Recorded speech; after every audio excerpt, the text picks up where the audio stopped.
Introduction of our Dr. G.T. Vijay Kumar sir before we start with the session. Now, sir has completed MSc and PhD in Marine Geology from Mangalore University and also Diploma in Drone Technology from Indian Institute of Drones, Noida in year 2017. Now, sir has over 21 years of rich experience in teaching, research and administration.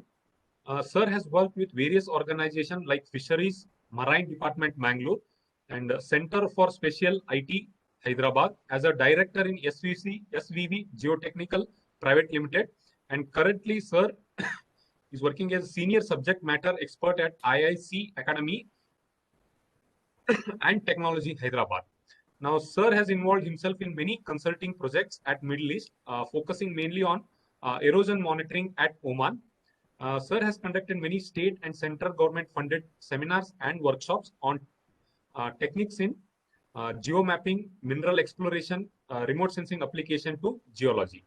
Now, regarding his publication, sir has more than 25 national, international journal as well as conference papers, now covering the topics on satellite image extractions, then hydrographic data management, sand mining, beach stability, and many other areas.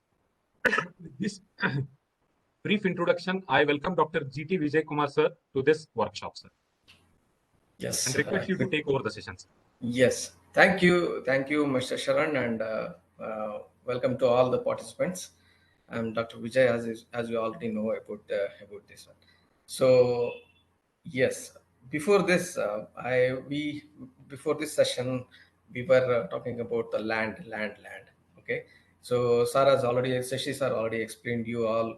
So, how to map, how to get the information from them, from the different type of survey instruments. So either it may be from the theodolites, the leveling, all the places, all the things. So now I'll get into. So sorry to interrupt. You have been assigned as presenter. Maybe you can start sharing your screen, sir. Yes, I have already.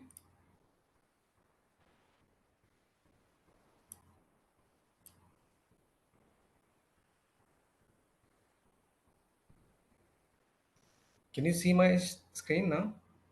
Yes, sir. Screen is presented. Not able to see your presentation. Screen is presented, sir. Yeah. Yes. Now, can you see this? Yes, sir. It is presented. Yeah. Maybe video can be off because it will consume data from your side also. Okay.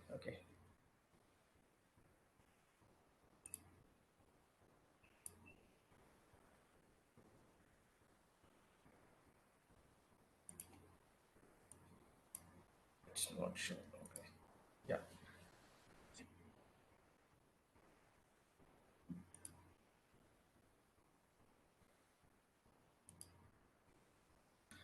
Yeah. Can you all see this? Okay, sir. It is clearly presented. Yes. Thank you, sir. So probably in the morning session, we have seen the land, right? So now I'm going to take you all into ocean. Okay. So that's actually my topic was hydrographic survey. Yeah. So there is icon for this Cisco WebEx. No, that can be brought down or hidden, sir. Hide. Hide. Yeah. Fine. So now you can see this, right? Clearly.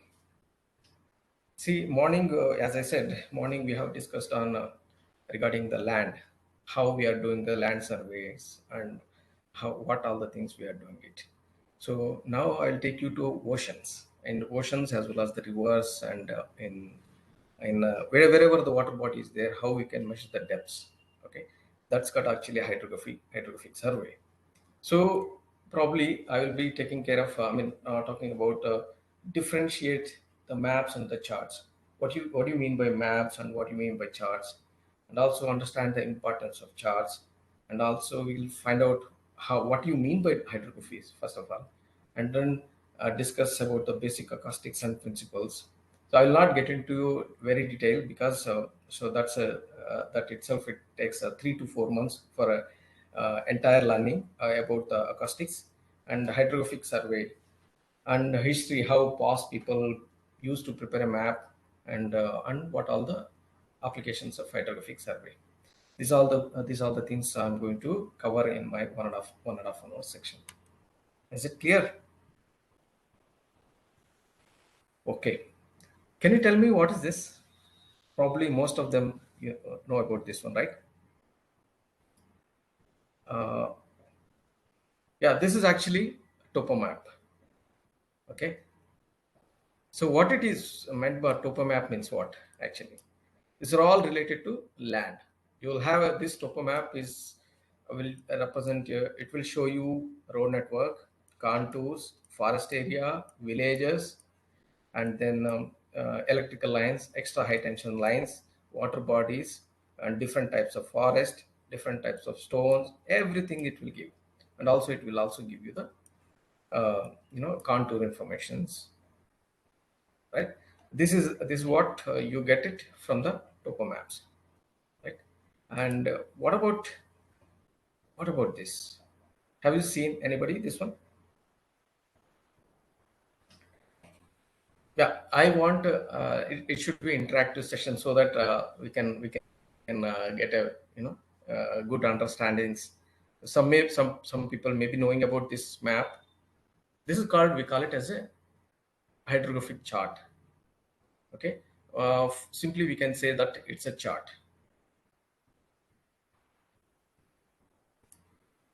Just can you see this? Sir, yeah, all participants are kept as unmute. They'll be able to answer in this chat box, sir, because there will be so much of disturbance if they are Okay, on unmute. okay. This is actually, we call it as a chart. So in previous map, it was showing only everything about the land. Now you can see here you have a lot of information regarding the ocean. So less information is there on the land part, and more information is there on the ocean part. So as you know, these charts will have lot of information, like which area you need to be a safe side, a safe passage is there, and where is that. These are all lights. It will tell you how to go, directions, and this is a um, last mouth bay, and it will also show that underwater turbulence is there in this area, and it will also show this is your where you can stop your ship. Okay, it will also give you the contours information, like this. Here in this area you are not supposed to do fishing. In this area we are not supposed to anchor the things and anchor the boats, and this is especially meant for oil pipeline. Like this you have lot of information. Okay, but these things only will be there in the chart, but whereas in land we can see from the clearly from our eyes, but it is not possible to see in our ocean. So this is also will have lot of rock outcrops like this. These are all very dangerous things for the navigation purpose, especially these things. Okay, and this one is where this old ship was sank in this area. So it will give a, whenever you travel in this area, it will give you a cautious note that here deadly dangerous, because this in this area ship is previously ship was sank, like that. And this all the information, how when you're moving into the ocean, there are some rock outcrops are there, which direction you need to take it. This indicates that south you should move. From this south, don't go beyond this point. North, don't go like this. These are all the information. This normally will not get it in the paper charts. Paper charts will just have contour information, will have rock types and other information. But this whereas your hydrographic charts will more I can say more specific, more accurate, and also uh, even our charts will be every now and then, every I can say every week we need to update. But whereas our topo maps, we can they will update only after 5 years or 10 years. Okay, this is a difference between the maps and as well as the charts. Okay, charts will have a lot of information on ocean, not on the land.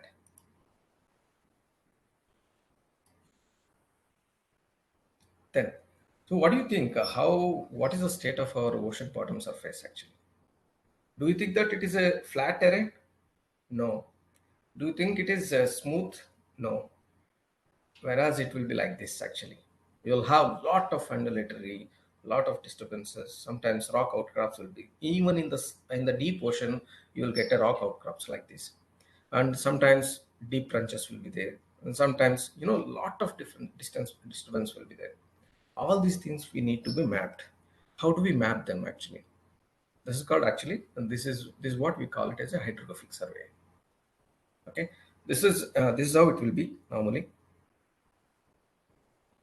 And when you some places, especially in the approach channels, especially in the ports and navigation channels, how they do what they do is every month. Suppose in case if the big ship is coming entering into the port, they have to make sure that this channel is depth is maintained properly or not. Normally, every channel it will uh, it will get silted. It will get silted in the sense because of these ocean currents these suspended sediment particles will come and settle in these channels. What will happen actually? You must be knowing that currents, ocean currents, or even waves. There's a lot of difference between the ocean waves and ocean currents. So, right? Ocean currents. Anybody? I mean, probably you must be knowing about this. In the wave, only energy will move from particle to particle. Ocean currents are particle will move. This is the main difference between the ocean currents as well as the ocean waves. Okay, so here what will happen since when the slope is a steep slope, normally currents will be less. Okay, underwater currents or surface currents also will be less. So that time what will happen suddenly, most of the time it suspended sediment particles and fine sediments will come and settle in this area. That's why we need to maintain this approach channel uh, as described in the charts. Like if it is like say for example Mangalore Port Trust, it will have a approach channel depth is only 7 meters. If you go to Chennai Port Trust, they are maintaining around 10 meters, and the L&T Port Trust they are maintaining 12 meters. Like big draft vessels can enter into these channels. When they are entering big draft vessels, they need to know that this passage is safe. So that's why we need to do every fortnight, like 15 days. Once in 15 days, they will have to study.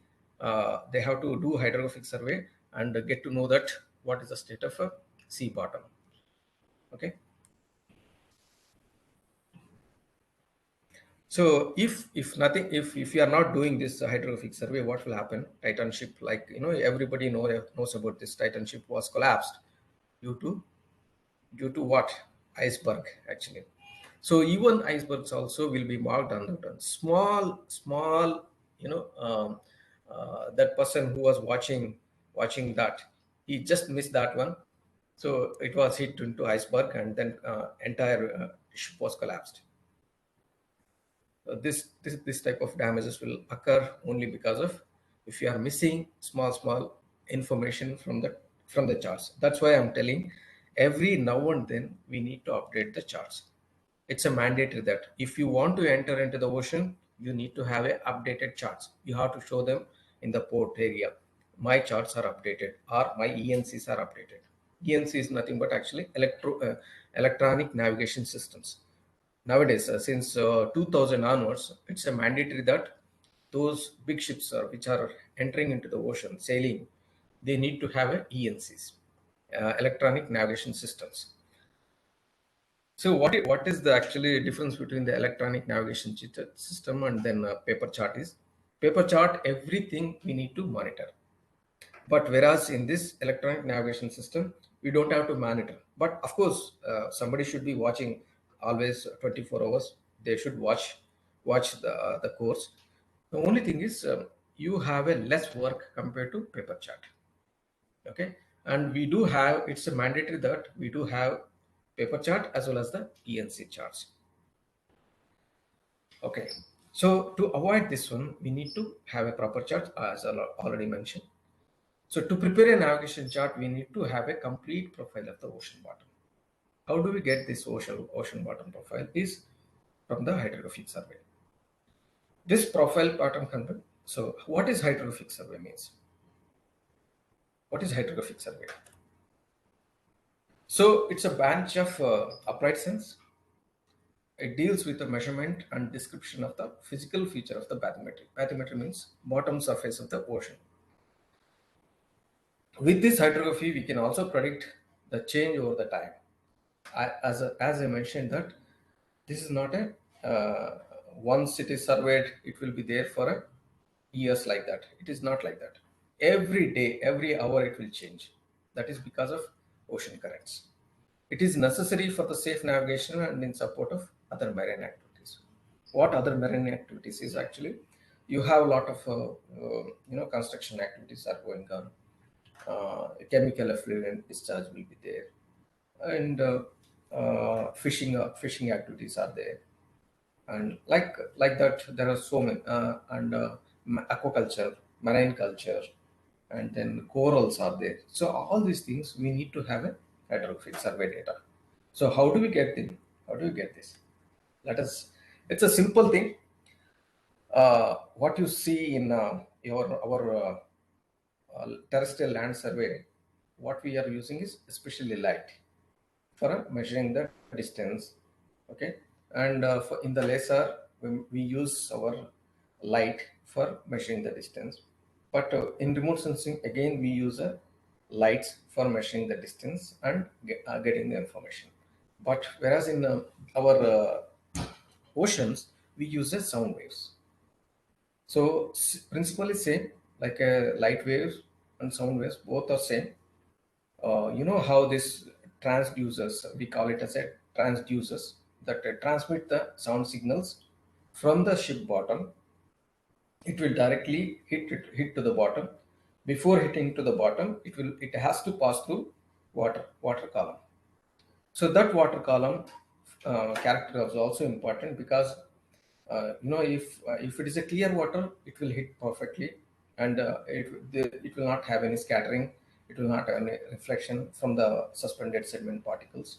So like that you'll get it. Simple thing technique is, when the sound generated from the transducer hit the bottom of the surface and then reflect back to the receiver. So that means this transducer will have a transmitter as well as the receiver. Okay, you know that what time it started emitted, and then reflected signal. What is the time? The complete path is actually one ping. Okay, cycle of emission plus reflection. The time difference will give you the depth. This is a simple technology. The same technology will be used in all the survey instrument, either in total station, either in even in DGPS also. DGPS is a different technology, and laser beams, laser scanners, and tiered lights, and ETS. All the techniques are same. This is also the same. Only thing is, here we are using a radio waves, sound signals. So how do we measure this? Depth measured directly, as already explained, directly below the survey vessel. It provides information on the water column. It's low cost, because if you want to measure the entire area, we need to have a suppose years together to do the survey, like lead line survey they used to use, and then pole survey they used to use, other types of survey methods they were used to use. Now once they get into this in 1968 onwards, they started using single beam surveys. Okay, after that they started using a multi-beam surveys. Both single beam technology and multi-beam technology both are same. Only thing is, in the single beam survey we use a single beam, that is just directly hitting the bottom and reflecting back. But whereas in multi-beam survey, we will be using number of transducers will be fixed under the bottom of the ship, like almost 276 pings will be generated, and with angular directions. It will generate, it will hit the bottom and reflect back. The same number of residues also will be there. And if you see the instrument, that instrument will be very small. I'll show you that how this things. So this thing with single beam single beam survey is not fully cover the entire sea surface. Sometimes what will happen actually, as I mentioned previously, so maybe I can just go back.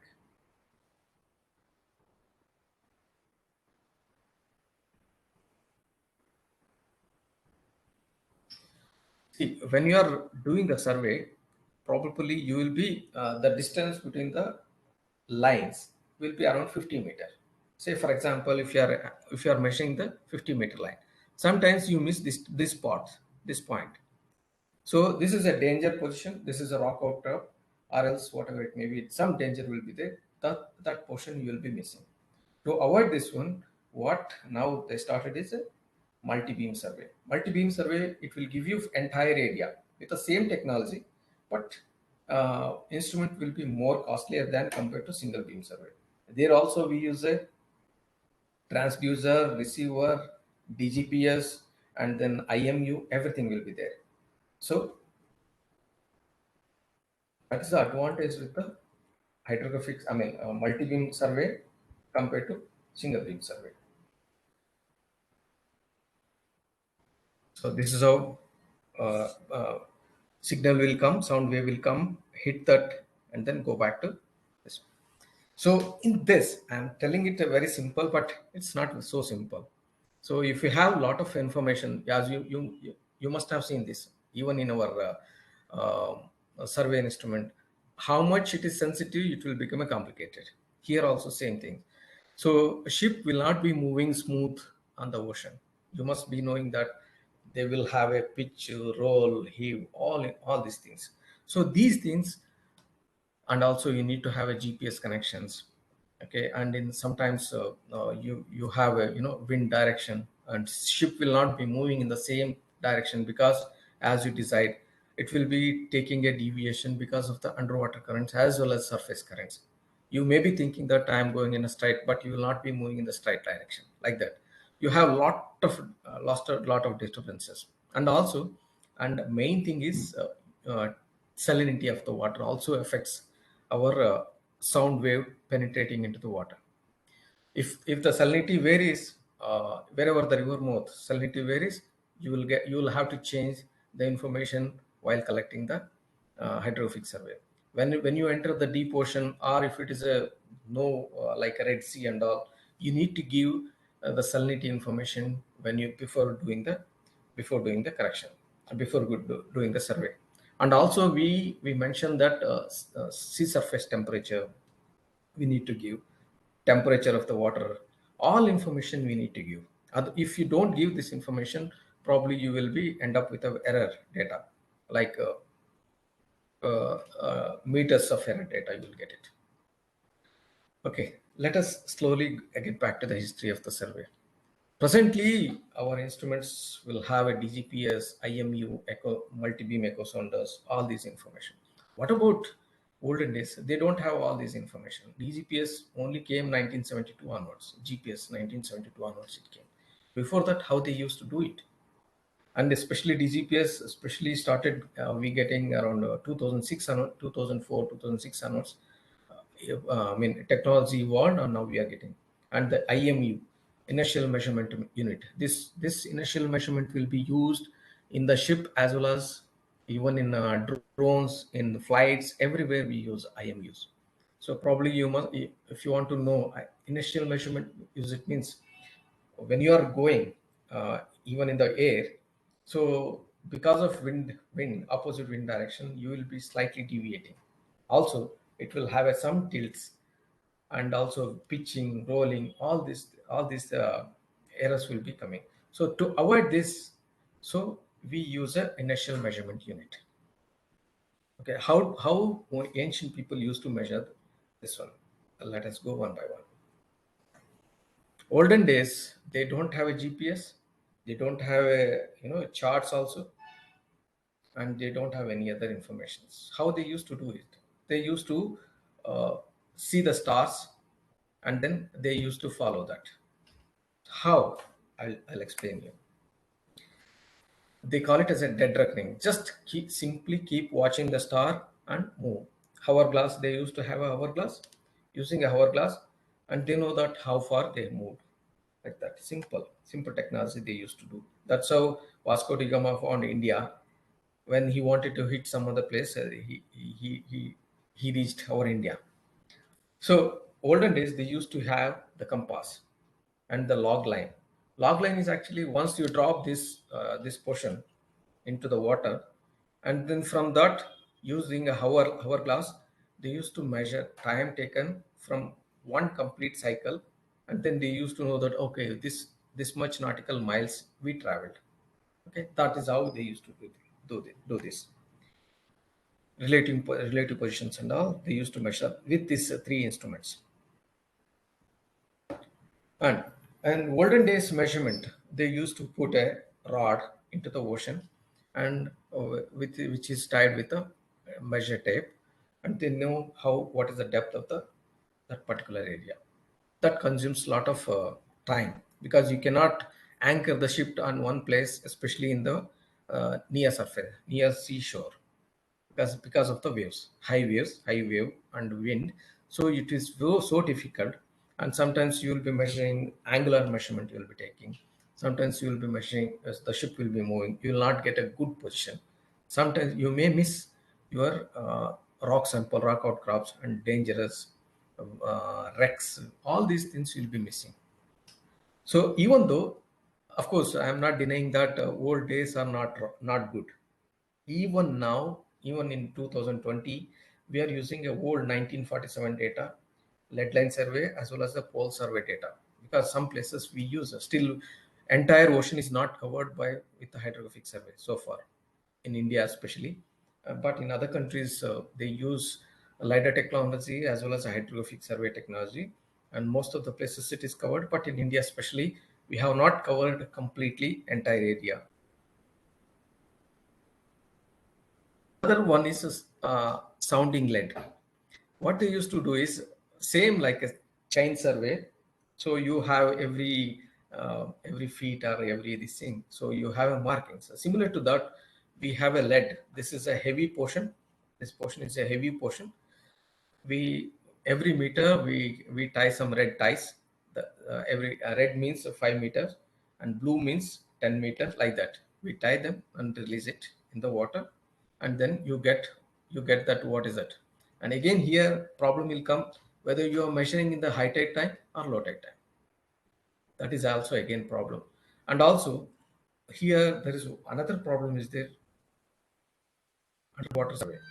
Underwater survey, underwater currents. Normally when you just a minute, I'll just draw a. So if you are dropping a line like this, okay, you are dropping a lead here, and you are measuring the height. So what is happening is underwater survey. So underwater currents. So because of underwater currents, it will not be direct straight. It will be like this. Water will be moving. Sorry, this peak is coming. I don't know what's the problem. This is due to underwater current. Sometimes you will get two different type of underwater current like this also. The depth what you are getting is not correct one, right? Because of that, this sounding data will have some error. To avoid this one, now we started using single beam survey. And another one, wide drag survey. This was a recent techniques in 2000, I mean not 2000, 1980, and before that one. What they used to do is both the ships are moving parallel, and they used to drop a chain in this, and wherever this floats will be there in between them. So wherever the obstruction is there, automatically the float will increase. Then they realize that in this portion there is some obstruction. Okay, so like that they used to measure during 1956 is something like that time. Okay, this is how they used to do the surveys.